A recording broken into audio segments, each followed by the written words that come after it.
보니까 날씨가 아주 많이 차가워졌는데 이렇게 많이 참석해 주셔서 모든 언론사와 기자분들께 깊은 감사 말씀드립니다.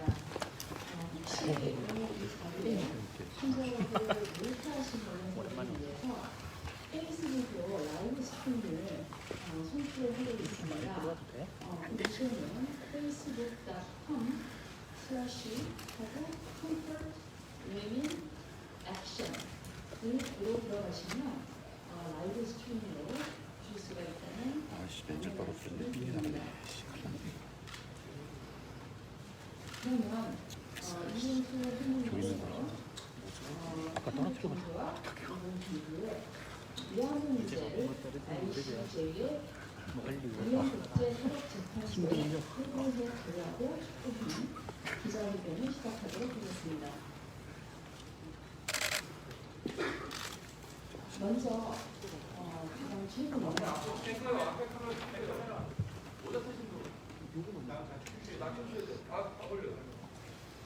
최근에 남면 집에 사시던 이 할머니 한 분이 좀 돌아가셨습니다. 그래서 간단하게 할머니를 위한 묵념을 시작하도록 하겠습니다.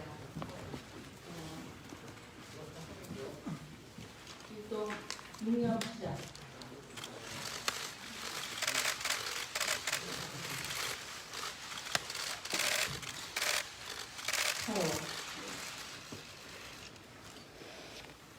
혹시 이 자리에 한국어가 불편하신 외신 기자가 있으시면 한번 손을 들어봐 주시기 바랍니다. 없으시죠? 네, 고맙습니다. 감사합니다. 그러면 오늘 이 자리에 참석하신 ICJ 회부 추진을 위한 추진위원회 네 분을 소개를 드리도록 하겠습니다. 먼저 여러분께서 잘 아시는 우리 위안부 생존자이시고 전세계를 다니시면서 위안부 문제 해결을 위해 지난 30년 동안 많은 애를 써오신 인권운동가 이용주 할머니께서 참석하셨습니다.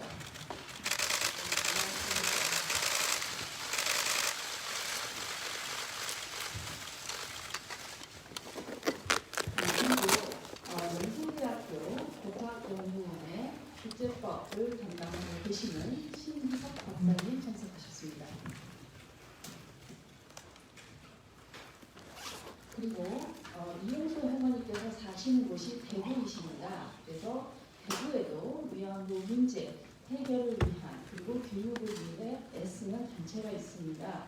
바로 정신대 할머니와 함께하는 대구시민회의에서 대표를 맡고 계신 서혁수 대표님 참석하셨습니다.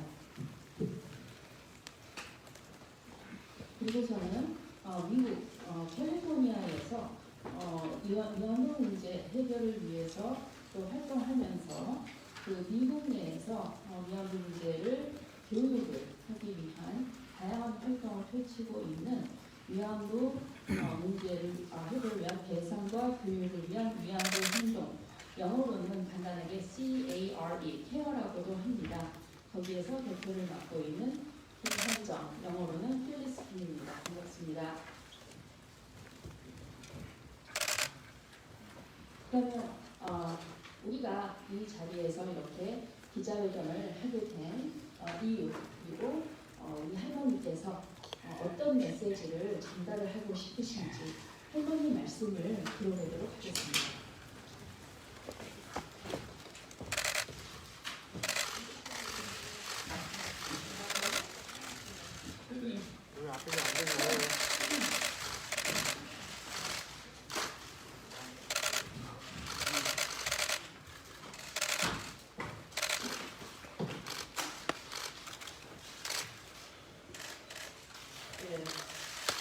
제가 찾아보겠습니다.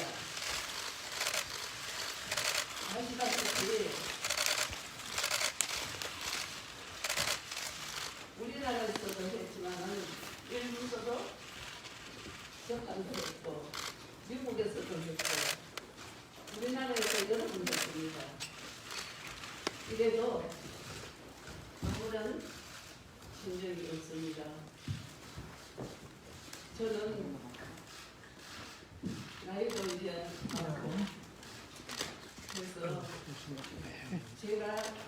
할머니를 가져가서 그때 그 너는 뭘 하고 왔느냐 하면 한마디 없습니다.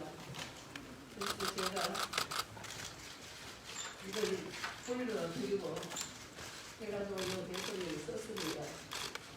써가지고 해서 제가 읽어드리겠습니다.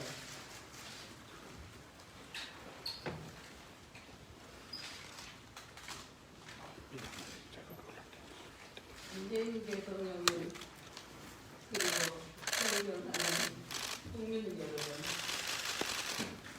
이 부분은 제가 말한 걸 김은정 위안부 행동 대표 그리고 정신대 할머니와 함께하는 시민모임의 대표 서울특수 대표 같이 받았었습니다. 제가 써주는 잘 못합니다. 그래서 읽어드리고 쓰는 겁니다.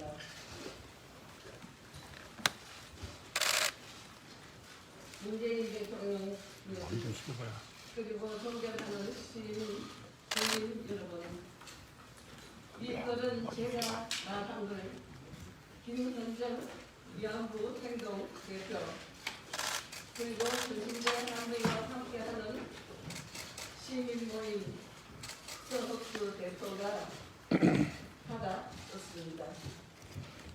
제가 검토한 것입니다. 저는 조선의 딸이었습니다. 그때의 조선은 무국천지였습니다. 일본 군사가 그다음 칼을 차고 다니면서 무엇이든지 마구 뺏어가고 말 안 들으면 지르고 때리던 시절입니다.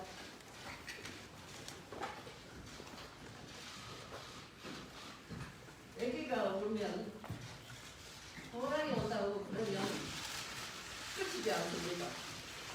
기사가 온다고 그러면 끌끌 끓였습니다.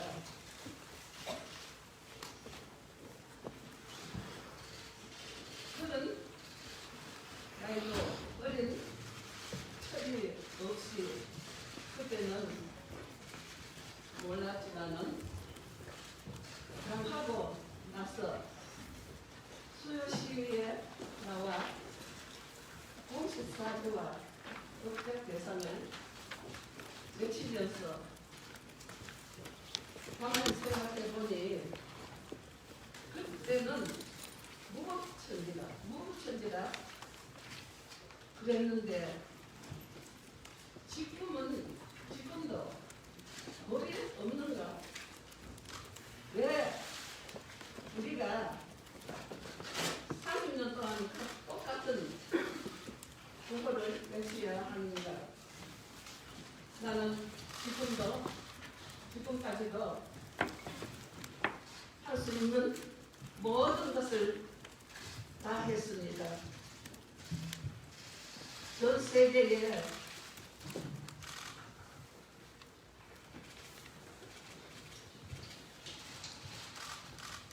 가서 정언도 하고 미국에 가서 결의안도 통과시키고 샌프란시스코에 기념비도 세웠습니다. 재판도 했습니다. 그런데 일본은 아직까지도 그 무법 행세를 합니다. 첫 번째는 이기고 두 번째는 졌습니다. 세 번째 올라갔는데 불법에 올라갔는데 한다 말도 안 하고 그냥 서로를 내놨는데 녹취를 해가지고 아주 안 보이게 해가지고 내놨습니다. 이것은 국제의 부업천지의 그 행동을 그대로 하고 있습니다. 있었습니다.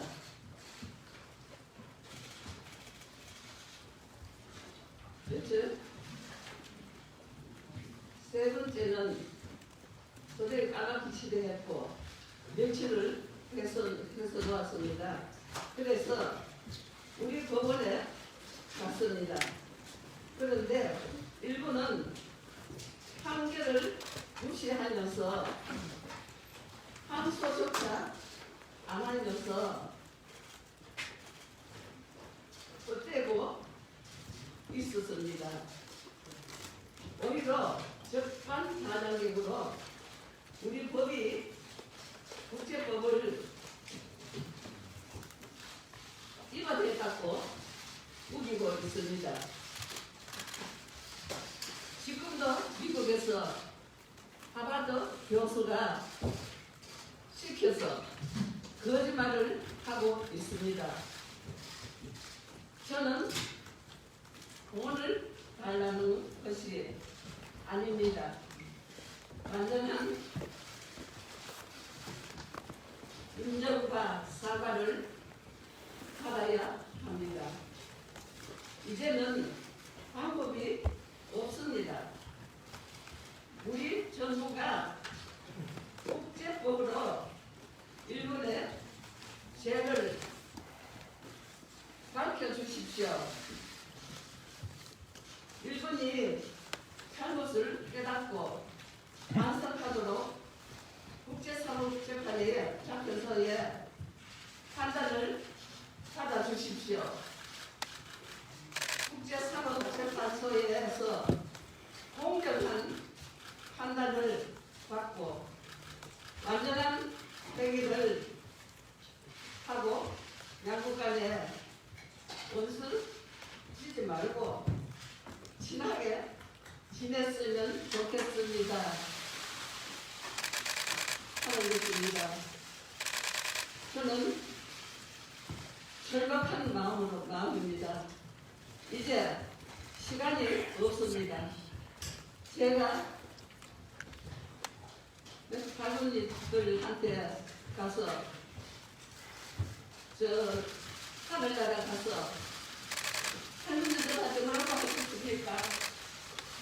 너 이제 살아가고 있어도 해결도 못하고 왔다고 환경처럼 하는 말이 있습니다. 그래서 대통령님이 우리나라 정부에서 국제법으로 판결을 받아 달라는 이게 저 마지막 소원입니다. 저는 일본이 너무 안타깝습니다. 살아나는 양국의 학생들은 조력해서 서로의 알고 친하게 지내면서 올바른 역사 공부를 해야 합니다. 지금까지 나는 위안부입니다. 왜 위안부가 되었으면 왜 한국이 일본한테 살해 대상을 하겠습니까? 여러 말할 것 없이 양국이 책임을 지고 국가재판소에 국제재판소에 같이 갑시다. 일본 총리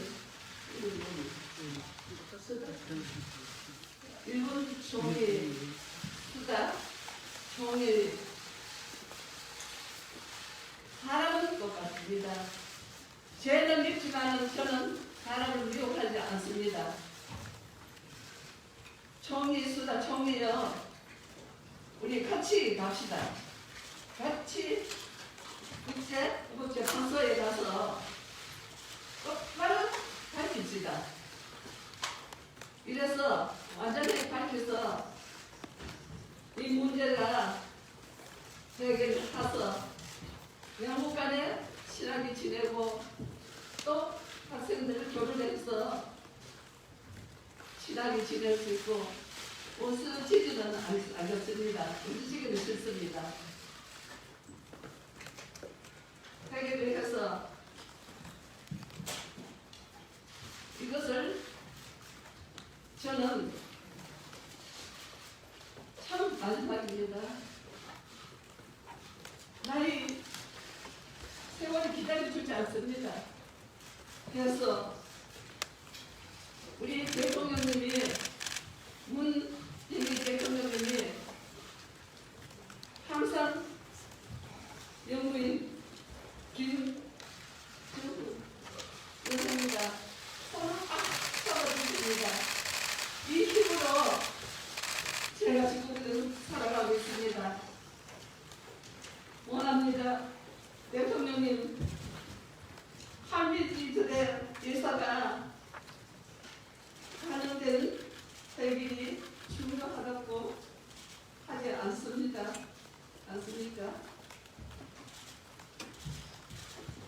할머니들의 의견이 무엇입니까? 바로 30년을 하루같이 외쳐온 7가지 요구사항입니다.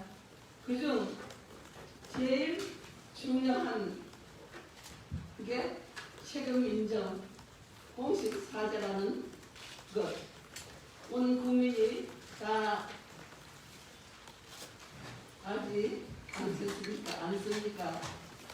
대통령님, 임기도 안 남았습니다. 대통령님이 꼭 이 문제 해결을 해서 일평강, 한국강, 양국간에 친하게 지내고 이게 해결되면 세계에 평화가 옵니다. 세계를 위해서도 저는 끝까지 이렇게 행복한 마음으로 국제고백회전 일본 같이 가자고 원하고 있습니다. 부디 유엔재판소에 국제법으로 위안부 문제가 판단을 받게 해 주십시오. 이제 국제법으로 정식으로 인정을 받아서 일본이 더 이상 국제사회에서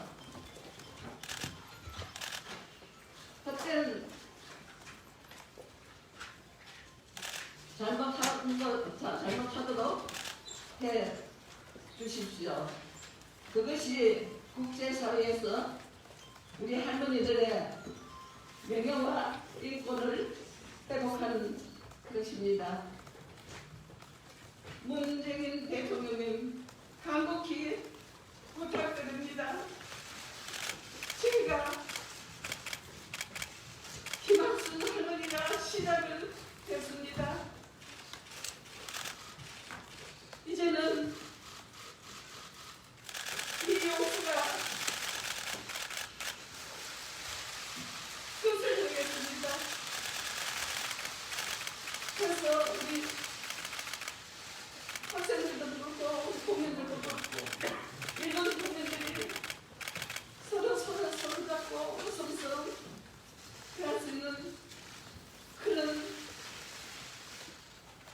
재판이 되어서 잘 되어서 세계 평화를 보도록 해주십사 하는 시간이 올 때까지 저는 묵묵히 해나갔습니다. 가직을 다 했습니다. 해도 아무 진정이 없습니다. 그래서 마지막으로 우리 문재인 대통령, 저는 조선의 아이로서 대한민국까지 왔습니다. 그래서 제가 이 해결을 못했는 게 여러분들한테도 참 미안하게 생각하고 부끄럽게 생각합니다. 우리 대한민국의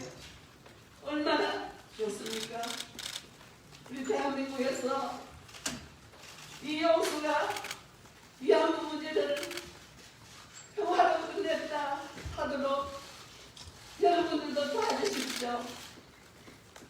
우리 문재인 대통령님한테 강국히 눈물로 호소합니다.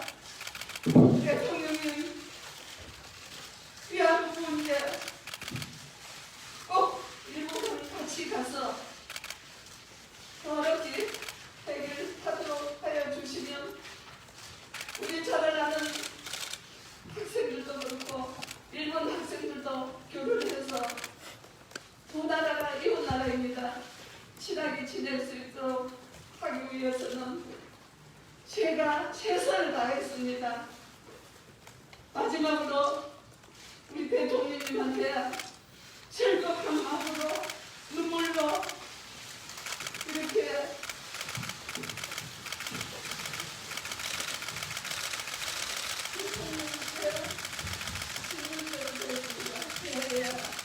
대통령님 꼭 일본을 같이 손을 잡고 국제 목소리를 나와서 평화롭게 해결되도록 하게 하여 주십시오. 우리 대통령님 꼭 도와주십시오. 평화롭게 내 인생에 꼭 해결해 주십시오.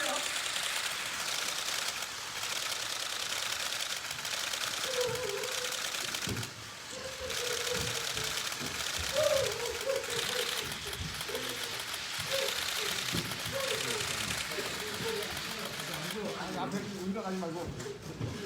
아, 일어나지 말고 있어.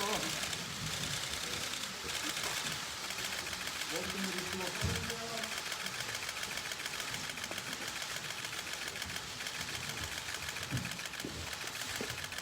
기자님들도 많은 도움을 주셨습니다. 제가 이렇게 일어나냐. 늙어도 나이 많아도 이렇게 건강하게 나와서 여러분 앞에서 이렇게 말할 수 있는 건 여러분들이 힘을 주시가지고 이렇게 나왔습니다. 여러분 고맙습니다. 새해도 복 많이 받으시고 내내 건강하시고 행복하세요.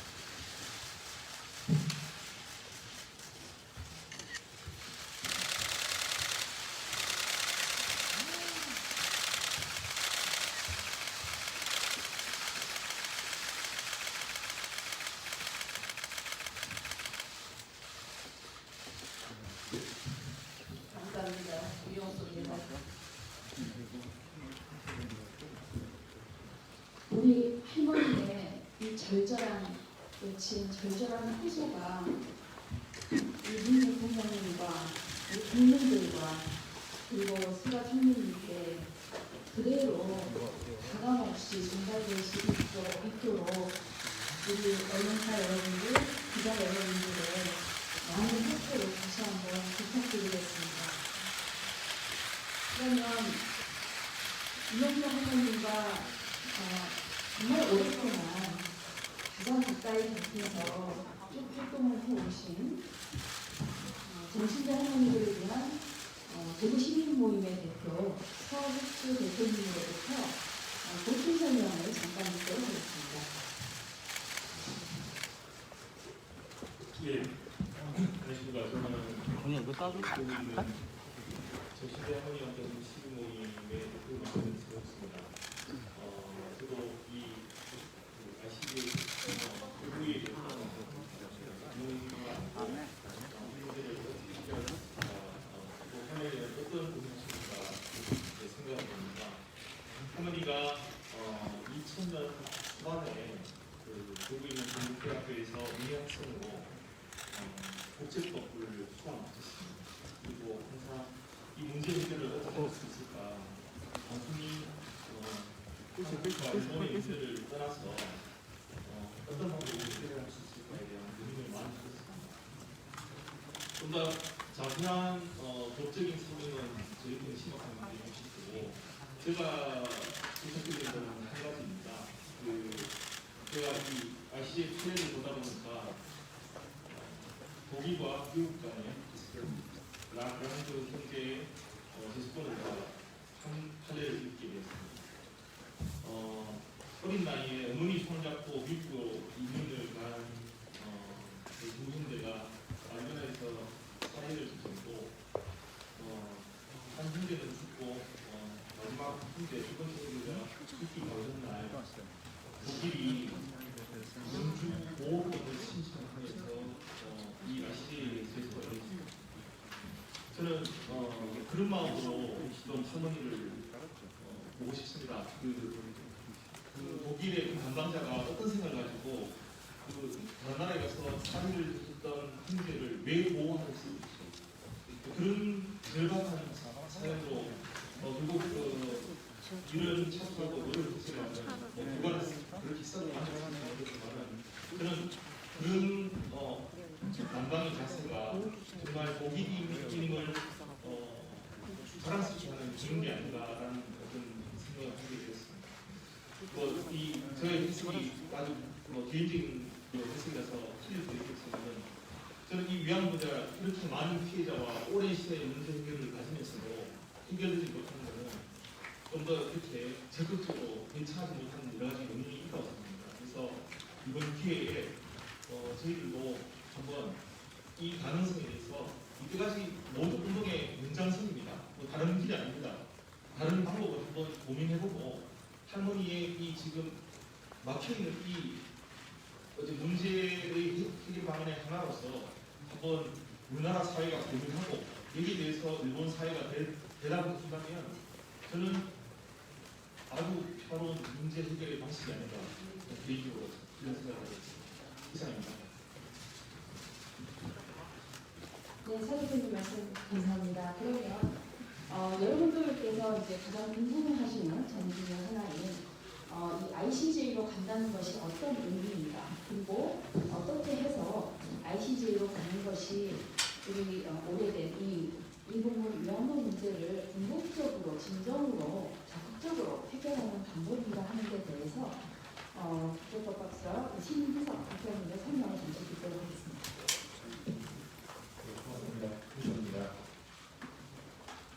아시겠지만 지난 1월 3일에 서울중앙지방법원에서 고 백순희 할머니를 포함한 위안부 할머니 피해자들께 배상 판결을 내렸던 역사적인 법원의 판결이 있었습니다. 이 법원에서는 이 법원 판결에서는 어쨌든 일본 정부의 불법 투입을 확인하였고, 또한 이 판결은 일본 정부의 항소 포기로 이 부분이 1월 23일에 확정되었다는 그런 역사적 의미가 굉장히 큰 판결이라고 생각합니다. 그리고 오늘 우리가 진행을 할 수 있는 것도 이런 판결이 있었다는 것을 보여야 되기 때문에 이런 수험들을 질문해 주신 부분과 전문가들과 같이 전달을 드리고 있고요. 예, 다시 말씀드리자면 지난 1월 8일 서울중앙지방법원의 판결이 우리 국내 법원에서 일본 정부의 불법 책임을 확인했고, 또한 그런 판결이 일본 정부의 항소 포기로 확정되었다는 것이 굉장히 큰 역사적 의미를 갖습니다. 그런 역사의 의미가 큰 판결임에도 불구하고 안타깝게 이 판결, 국내 법원의 판결에는 몇 가지 한계가 있습니다. 일단 우리 한국 법원의 판결이기 때문에 일본에서는 이거는 그냥 이게 국내 법원의 판결이다 그러면서 정당성 자체를 인정하지 않고 있습니다. 과거에 독일 같은 경우에만 해도 해외 법원에서 1심에서 이런 직권 면제가 부정되고 해석 판결이 내렸을 때 당연히 항소를 했었습니다. 그런데 일본 정부가 이렇게 항소를 하지 않는 것은 사실 그거 자체가 굉장히 그런 아쉬운 점이 있고요. 또한 실제 이 판결이 이행하려 하더라도 이런 재판관학권 면제와 별도로 집행관학권 면제가 있기 때문에 이런 일본 정부 자체에 대해서 현실적으로 판결 집행하는 것도 간단하지 않습니다.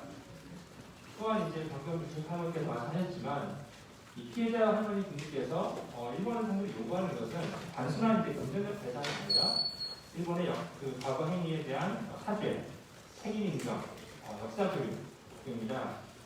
그런데 그런 것은 법률 소송을 통해서 실현을 하기에는 상당한 제약이 있습니다. 그런 맥락에서 한국 판결, 이번에 한국 법원의 판결이 있은 이후에 어떠한 조치가 필요한지, 이윤사 의원님께서도 그렇고 저희도 고민을 많이 하게 됐습니다. 그러면서 생각을 하게 된 것이 국제사법재판소 ICJ로의 한일 정부의 이 위안부 사안의 회부를 할 수 있습니다. 일단 ICJ는 유엔 헌장상 국가관이 당사가 될 수 있습니다. 그리고 이제 또 유엔 헌장상 ICJ 판결은 유엔 회원국이 모든 유엔 회원국이 준수해야 할 법적 의무가 있습니다. 또한 이제 일본 같은 경우에는 ICJ의 의무 반환권을 수납하는 이런 선언까지 이제 한 상태이고, 또한 1960년대부터 ICJ 재판관이 15명 있는데 그 중에 한 명이 관행적으로 일본인 재판관이 선출되어 왔습니다. 그렇기 때문에 일본으로서도 이제 ICJ 회부에 반대할 사실 명분은 없다고 할 수 있습니다. ICJ의 다른 장점으로서는 절차법이 굉장히 잘 정립되어 있고 또 절차가 투명하게 진행이 됩니다. 국제중재 같은 경우에는 당사국들이 합의를 해서 이제 그런 절차를 결정해야 되는 그런 과정이 필요하고, 또한 이제 중재 자체를 비공개로 진행할 수 있습니다. 여러분 아시겠지만 몬스타 중재 같은 경우만 해도 실제로 중재 과정에 무슨 일이나 어떤 이제 논의가 있는지를 외부에서 알기가 어렵습니다. 그에 반해서 ICJ 같은 경우에는 절차법이 ICJ 규정과 ICJ 규칙에 이제 명시가 되어 있고, 또한 이제 소송 중에 당사국 제출하는 서면 자료라든가 당사국이 하는 부두별로는 인터넷 그리고 TV를 통해서 공개가 됩니다. 그렇기 때문에 나중에 재판 결과가 나왔을 때 이에 대해서 불필요한 억측이나 논란이 발생할 소지가 훨씬 더 적다고 할 수 있습니다. 또 이제 주목할 점은 우리나라가 사실 ICJ에 한 번도 소송을 해본 적은 전혀 없는 것은 사실입니다. 어디 계시는지. 그럼에도 불구하고 ICJ 소송에서 우리가 이길 수 있는 그런 충분한 승산이 있다고 봅니다. 물론 이제 15명의 재판관 중에서 아까 말씀드린 대로 한 명의 이제 일본인 재판관이 있지만, 만약에 한국과 일본 사이에 법적 분쟁이 ICJ로 회부하게 되면은 한국인 재판관이 없기 때문에 우리 정부에서 한 명의 임시 재판관을 사용할 수 있게 되어 있습니다. 그리고 2014년에 ICJ에서 유일하게 일본이 이제 소송 당사국이 되었던 사건이 있었는데, 그 당시 일본의 이제 무리한 고래잡이를 가지고 문제 때문에 호주가 이제 일본을 국제폭염규제협약이라는 조약 위반을 가지고 일본을 제소한 사건이었습니다. 이 사건에서도 ICJ는 호주의 주장을 받아들여서 일본에 대해서 패소 판결을 내렸습니다. 이외에도 이제 ICJ는 이제 강대국이라든가 같은 경우에도 국제법 위반에 대해서 상당히 엄정한 그런 이제 태도를 보여왔습니다.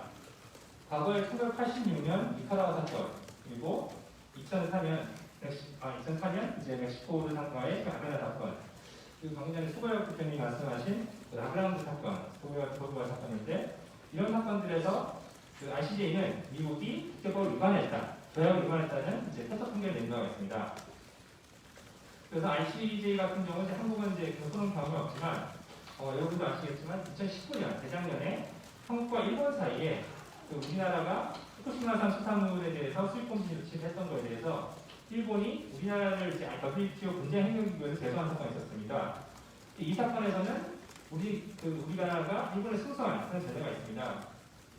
WTO 마찬가지로 ICJ 소송도 실제로는 이제 그런 미국이라든가 유럽의 이런 국제소송 전문화된 그런 로펌에서 소송을 진행하게 됩니다. 그렇기 때문에 반드시 일본이 우리보다 경험이 많기 때문에 우리보다 유리하다라고 말하기 어렵다고 봅니다.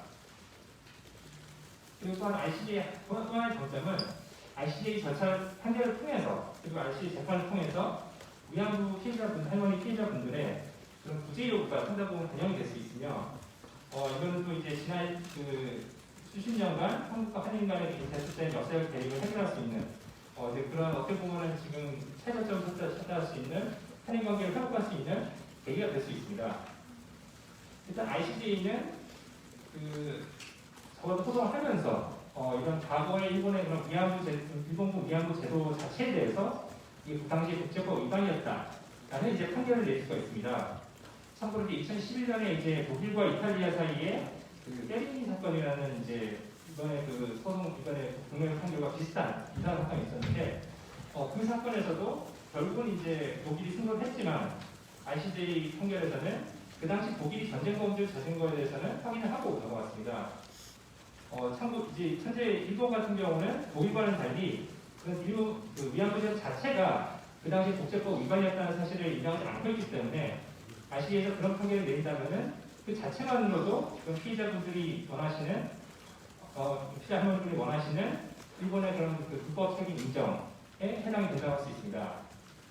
또한 이제 과거에 이런 뉴른베르크 재판이라던가 도쿄 재판에서 보겠지만 ICJ 재판을 하는 과정에서 그 위안부 관련된 자료라든가 증언들이 그 재판 기록으로서 영구히 후세에 남게 됩니다. 그런 또 역사적인 그런 기록을 남기다는 의미가 있겠고요. 그리고 이제 뭐 다른 이제 그 최근에 위안부 관련해서 여러 이제 그 일본 대사관 앞에 설치된 소녀상 문제 아니면은 뭐 부산 영사관에 앞에 설치된 소녀상 문제에 대해서 한일 간에 이런 문제가 있었는데 그런 위안부 관련된 모든 사안을 이제 ICJ에 협의함으로써 이에 대한 이제 법적 판단을 구할 수가 있습니다. 물론 ICJ에서 이렇게 실제로 한국과 일본 사이의 소송이 진행된다면은 크게 보면 한국 쪽에서는 그 당시에 일본군 위안부 제도가 그 당시에 적용되는 국제법에 따라서 국제법 하에서도 불법이었다. 그런 실체적인 판단을 주로 구하게 될 것 같고, 그에 반해서 일본 같은 경우는 그 65년 협정, 한일청구 협정에 의해서 개인 청구권이 포기되었다거나 아니면은 그다음 그 최근에 이제 그 지난 1월에 우리 법원의 판결이 주권 면제를 위반했다.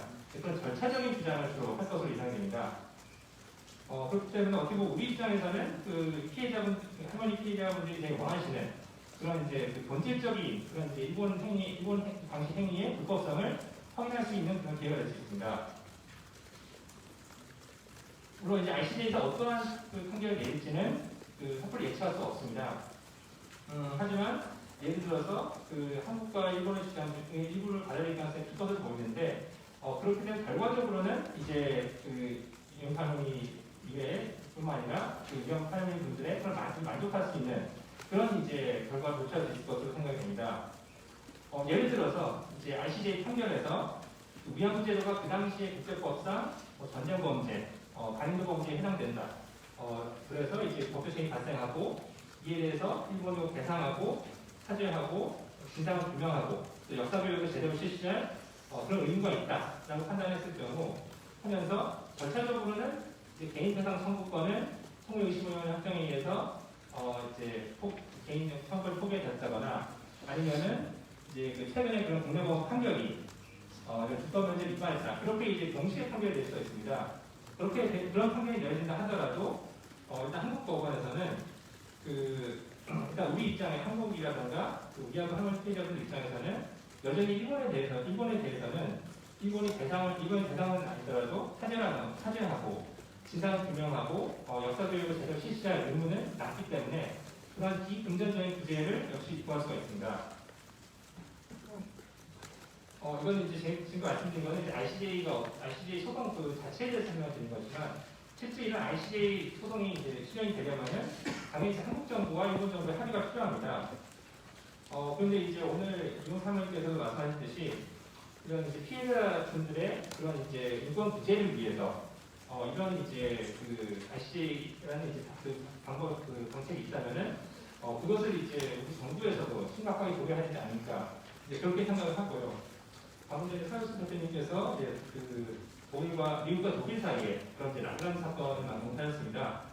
본질적 이제 형식적으로는 이제 독일과 미국 사이의 소송이었지만 실제 이 소송을 다뤘던 거는 한국 독일 국민 2명의 그런 이제 인권을 독일 정부가 자국민을 보호하기 위해서 개입한 그런 성격을 할 수 있습니다. 라그랑 사건 이외에도 이제 아베나 사건이라던가 다른 많은 ICJ 소송에서는 이런 이제 각국 정부가 자국민의 인권과 생명과 존엄을 보호하기 위해서 그런 소송에 회부된 케이스들이 많이 있습니다. 만약 우리 정부도 역시 그런 같은 맥락에서 이용사람을 비롯한 다른 이제 위험 피해자 할머니분들의 인권 구제를 생각한다면은 이런 ICJ 회부를 좀 이제 진지하게 고민할 필요가 있다고 생각이 듭니다. 사실 일본 정부 같은 경우에는 이번에 이제 한국법원의 대상 판결에 대해서 국제법 위반이다. 그렇게 주장하고 있고 실제 국회에서 집권자민당의 정조 회장을 맡고 있는 시모무라라는 분이 이제 한국이 국제법 위반되고 있기 때문에 일본이 한국을 재송해야 된다. 이런 주장을 했고 이에 대해서 이제 모테키 외무대신이 ICJ 조서를 비롯한 모든 선택지를 고려하고 있다. 라는 일본 정부의 입장을 밝혔습니다. 지금까지 그런 이제 일본 정부의 이런 공식적인 입장을 봤을 때, 만약에 이제 그 일본이 정말 국제법대로 담당하다면은 그러한 이제 만약 한국 정부에서 ICJ 회부 요구가 있을 경우에는 이게 응하는 것이 논리적으로 당연하다고 생각됩니다.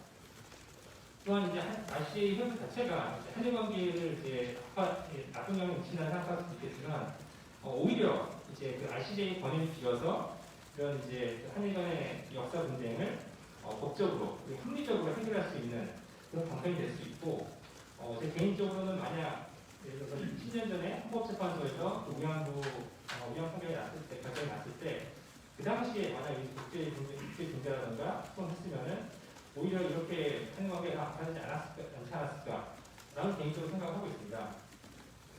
그리고 또 이제 ICJ의 또 하나의 장점은 수험 진행되는 과정에 이용사 할머니를 비롯한 다른 피해자 할머니분들이 참여할 수 있는 그런 절차가 있습니다. 그래서 뭐 서면자를 물론 직접적으로 소송상사가 되지 않겠지만 그런 이제 소송 진행 과정에서 우리 정부가 제출하는 서면 자료에 당연히 피해자분들의 목소리가 반영이 될 것이고 또 필요할 경우에는 또 이제 그 증언을 직접 하시는 그런 기회도 있지 않을까 생각이 됩니다. 이상 이제 ICJ 관련된 법적 이슈라든가 그런 이제 구별 사안들을 정리해 봤습니다. 네, 그러면 질문을 받도록 하겠습니다. 손을 들어주시고요. 제가 이렇게 발언 기회를 드리면 소속을 말씀해주시고 상황을 말씀해주시고 모두가 들을 수 있게 큰 소리로 질문을 해주시면 감사하겠습니다. 질문 있으신 분 있으세요?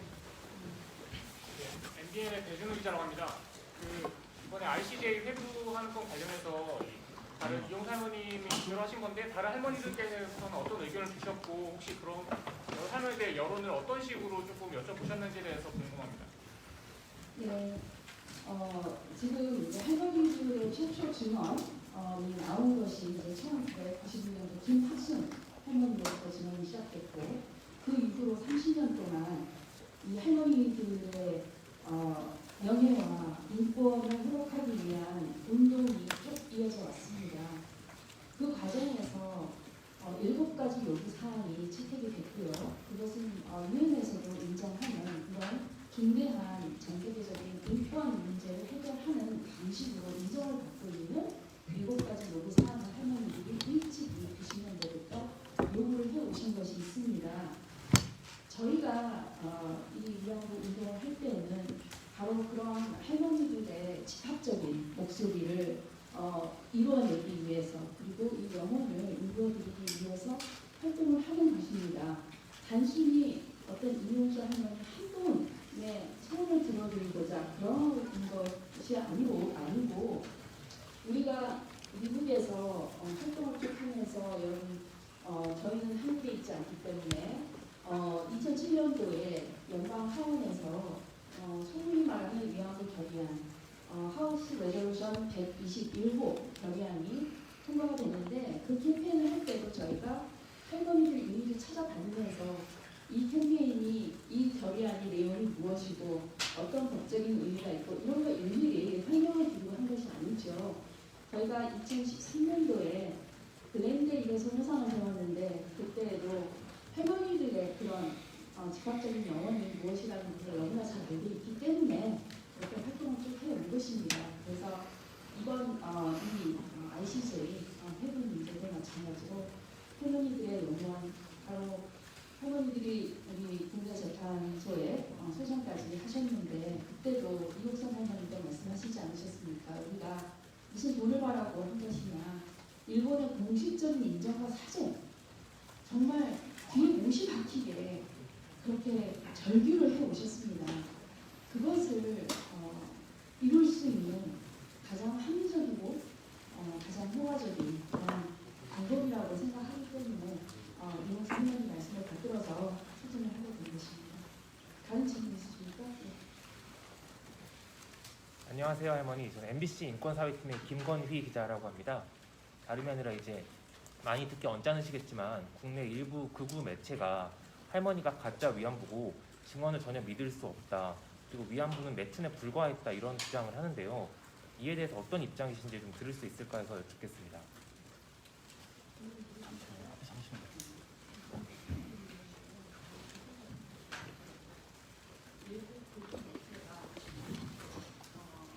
할머니가 가짜다, 위안부가 아니고 위안부들은 전부 친구의 부정했다라는 주장을 하시는 일부 국제 매체가 있는데 거기에 대해서 어떻게 생각하시느냐는 질문을 생각하시겠습니까? 한마디로 대답하겠습니다. 역사의 사진이 이렇게 살아있지 않습니까? 그래서 누구의 말씀 안 드리고 아시는 거 아닙니까? 제가 대답하고 싶지 않지만은 그렇게 안간하게 그렇게 해놓고 저는 그대로입니다. 14살을 그렇게 가서 그대로 지금 결혼도 안 하고 있습니다. 그것은 그대로 보이고 그대로 싸움을 하고 그대로 대한 생각을 가지서 좀 살아왔습니다. 그때는 조선이었었지 않습니까?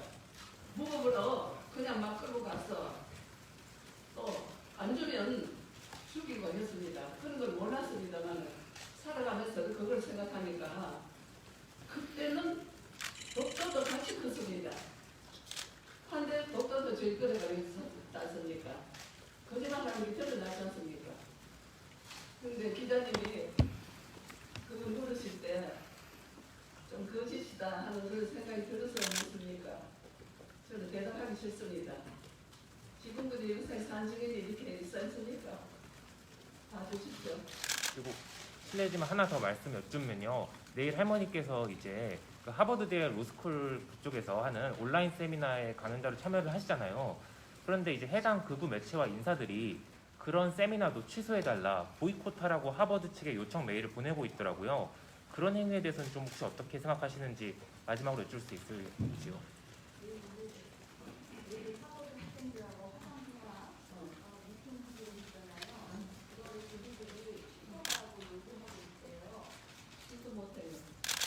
신고 못합니다.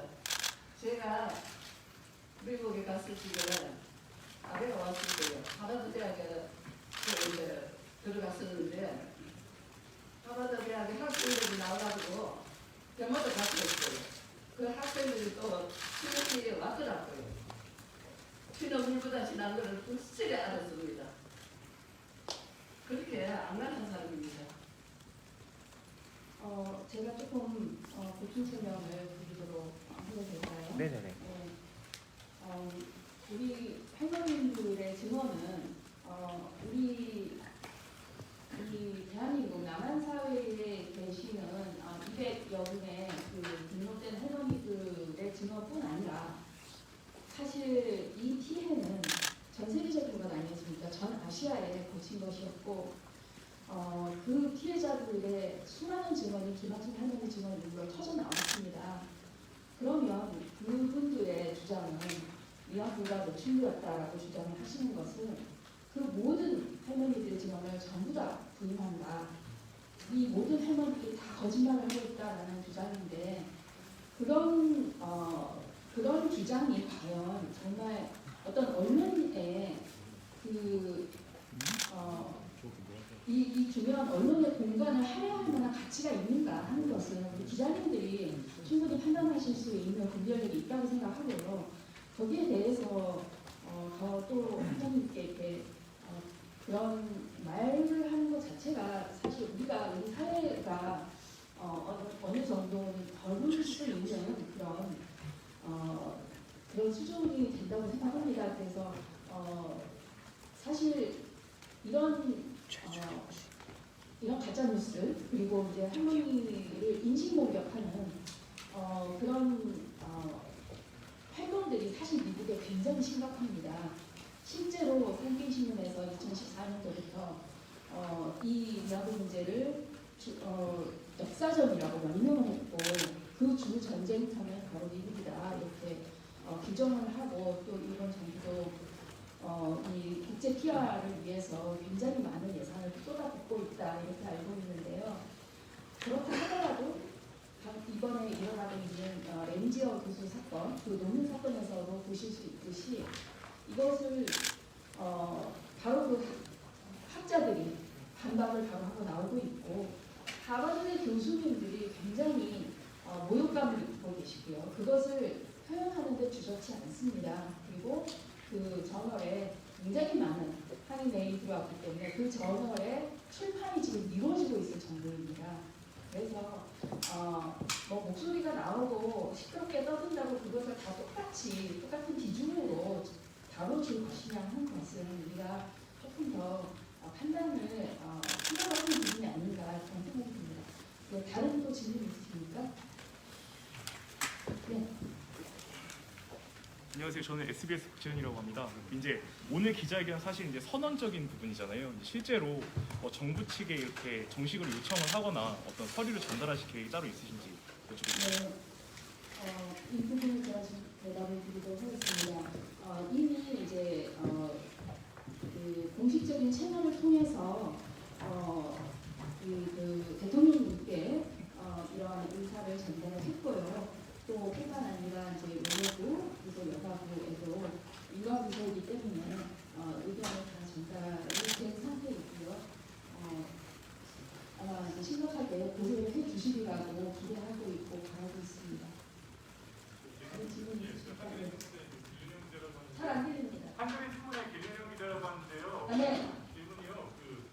굉장히 ICJ 이번에 승부가 이제 국내적으로 정치적인 리스크가 좀 클 거라고 생각을 해요. 말씀하셨듯이 아까 일본이 ICJ에서 최소한 일본의 사건이 있었다고 했지만 결과적으로 일본 정부가 따르지 않았잖아요.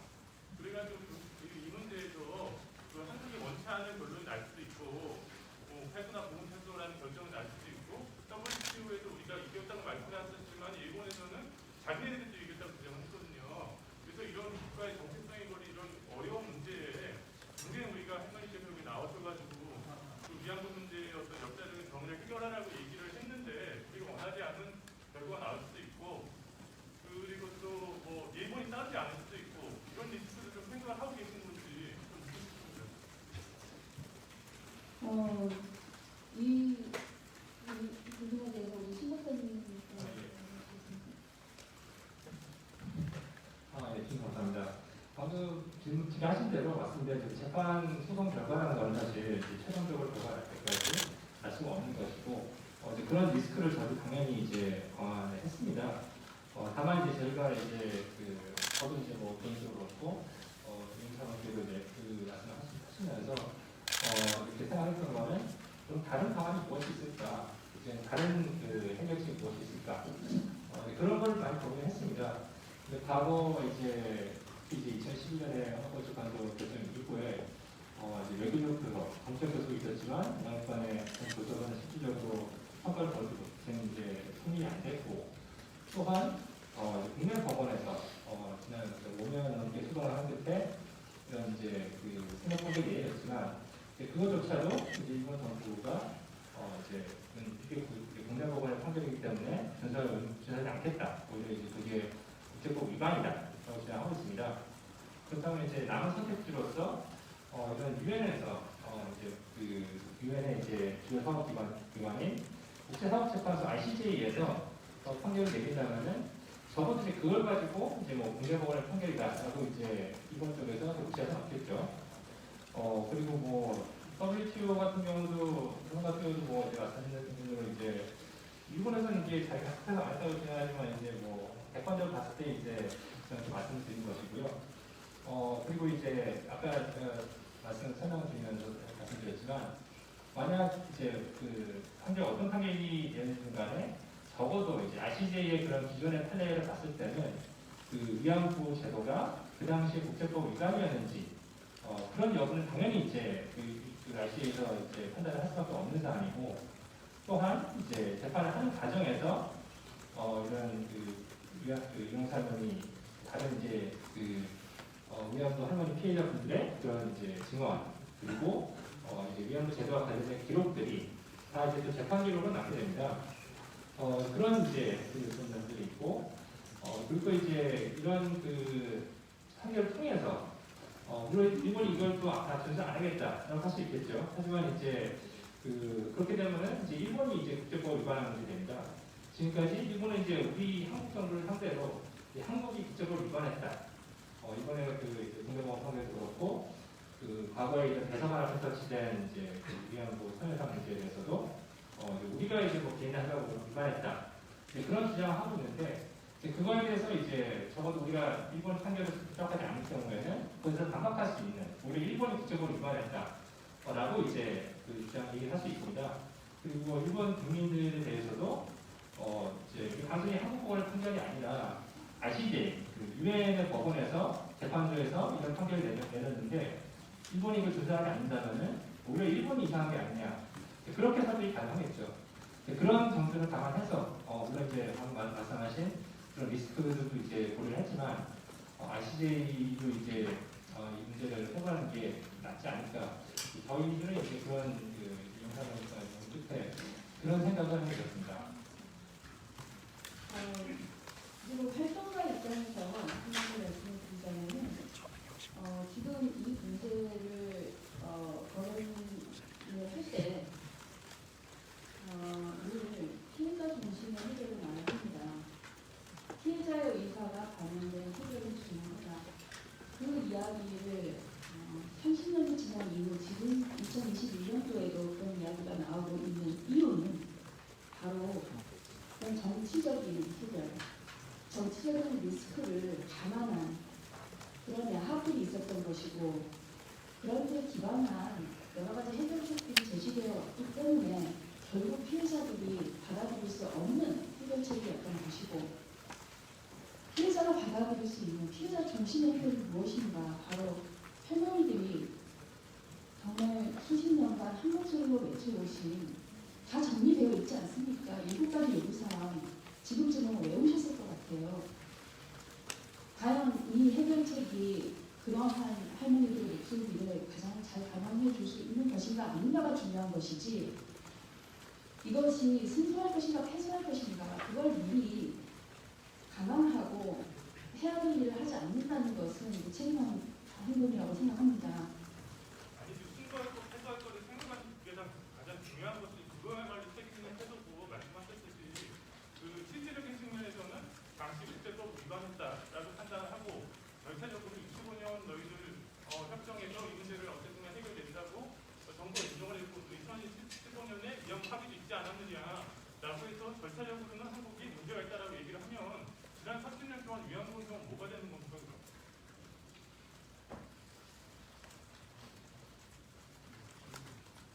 네, 무슨 말씀? 아니 그러니까 65년으로 이제 우리가 해결됐다고 어쨌든 간에 한일 간에 의견이 갈리고 있고 실제적으로는 위안부 문제가 당시 국제법 위반은 국가범죄라고 이제 인정했으나 실제적으로 이것을 구제하는 과정에서 65년 체제로 어쨌든 간에 그 협정으로 이 문제는 끝났다고 양국 정부가 합의를 한 것이고 거기에 더해서 2015년에도 이렇게 국가가 이 문제를 최종적으로 국가적으로 해결했다고 합의를 했다. 그러니 후속부에서는 우리가 이렇게 판단할 수도 있는 거 아닙니까? 그러면은 1992년 김학순 할머니 중원부터 30년 동안 한국 사회가 해왔던 노력들이 결국 괜한 노력이 된다고 이제 일본이 주장을 할 텐데 물론 예단이 맞다마는 그런 것도 모든 괜한 노력이 되는 것은 아니고요. 할머니들이 그 말씀하신 이제 여러 가지 그런 이제 내부적인 합의라든가 발표라든가 입장 발표라든가 성과들이라든가 이런 것들이 있었죠. 공모담화도 있었고 2015년 합의도 있었고 그런데 거기에 할머니들의 목소리가 반영이 되었는가 과연 피해자 당사자들의 목소리가 반영이 되었는가 그 근본적인 질문을 해보고 싶다는 것이고요. 그런 부분은 사실 유정자들께서 고민하셔서 해결하셔야 되는 부분이라고 생각합니다. 신박사님 더 하실 말씀 있으십니까? 예. 기린형님에게 좀 머리 다신 것 같은데요. 저희가 뭐 지난 30년의 그런 위안부 이런 할머니들 운동을 폄하하거나 뭐 이제 무시하는 절대 그런 건 아니고 당연히 오히려 이제 그동안에 그런 이제 노력이 있었기 때문에 이런 이제 RCJ 제도가 이제 이렇게 그 제도라는 해부도 오히려 얘기가 되는 게 아닌가 생각됩니다. 아까 이제 말씀드렸듯이 뭐 국내 법원의 판결 또 이제 그 5년에 걸쳐서 수정을 하면서 우리 그 법원에서 일본 정부가 국제법을 위반했다 이제 그런 이제 판결을 내리지 않습니까? 그게 굉장히 저는 굉장히 의미가 크다고 생각하고요. 당연히 어떻게 보면 이제 그때도 마찬가지죠. 소송한 스트레스 제기했을 때 만약 국내법원에서 이거를 각하시켜버리거나 특검을 각하시켜버리거나 해석 판결 내리면 어떡하냐. 당연히 그런 리스크, 스트레스 리스크라는 거는 모든 사건이 있는 겁니다. 저희도 이제 당연히 그거를 고민했고요. 그럼에도 불구하고 뭐 이제 2015년, 2015년인가 그 당시 이제 그 국내 소송 제기했을 때도 당연히 그 당시에 이제 그 할머니들이 그 변호인이랑 특히 이런 그 리스크를 법률 리스크를 해외 리스크를 해소 리스크를 감안하시고서 소송을 했은 적이 있습니다. 당연히 저희도 이제 그런 걸 감안하고서 이거는 이제 RCJ 소송하면 어떻겠냐 그런 이제 그 할머니 포함해서 말씀을 올린 겁니다. 네, 또 이 부분에 대해서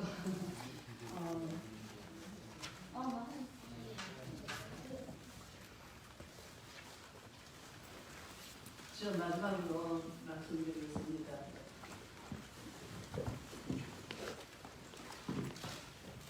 그 문 대통령을 빨리 한번 만나보겠습니다.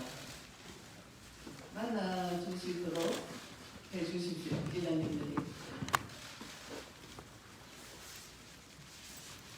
네, 부탁드립니다. 네, 그러면 다른 질문 있으십니까? 아니면 마쳐드리겠습니까? 네, 오늘 이렇게 많이 참석해 주신 데 대해서 대단히 감사드리고 다른 질문 있으시면 그 여러분 보도 자료에 있는 연락처로 연락하시면 저희가 또 성심성의껏 대답해 드리도록 하겠습니다. 네, 날씨가 좋지 않은데 우리 살펴가시기 바랍니다.